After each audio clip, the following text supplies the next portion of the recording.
ఒక కథలో మనవరాలు చిట్టిపొట్టి బట్టలు వేసుకుని కాలేజీకి వెళ్లడం చూసిన తాతయ్య, ఏంటమ్మా బట్టలు అని అడుగుతారు. అదేంటి తాతయ్య, ఇవి బట్టలే కదా, లేటెస్ట్ ఫ్యాషన్ మీకు అర్థం కాదులే, అయినా అబ్బాయిలపైన లేని ఆంక్షలు అమ్మాయిలపైన ఎందుకు అని అంటుంది.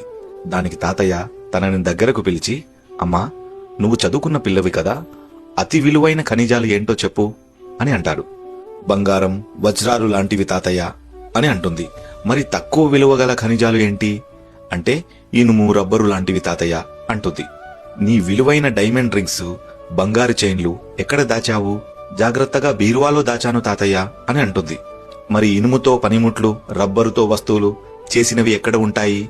అవి ఎవరు ఎత్తుకెళ్తారు తాతయ్య, ఎక్కడైనా పెట్టొచ్చు అని అంటుంది. నేను కూడా అదే చెప్తున్నాను తల్లి. అమ్మాయిలు విలువైన ఖనిజం, బంగారం, వజ్రం లాంటి వాళ్ళు. వారిని జాగ్రత్తగా భద్రపరుచుకోకపోతే తీరని నష్టం జరుగుతుంది. ఏ పెద్దవారికైనా మీరు వేసుకునే బట్టలపైన ఆంక్షలు పెట్టాలని ఉండదు, కానీ అవి చెడుని ఆకర్షించి వాటి వల్ల వచ్చే ప్రమాదాలను మీరు తర్వాత తట్టుకోలేరని జాగ్రత్త చేస్తాము అంతే.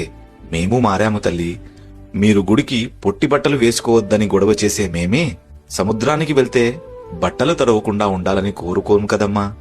మీరు వేసుకునే బట్టలు మిమ్మల్ని జడ్జి చేయకుండా అర్థం చేసుకునే వారి ముందు మీరు ఎలాంటి బట్టలు వేసుకున్నా అది మీకు సంతోషంగా, మాకు గౌరవంగా ఉంటుంది అని అంటాడు.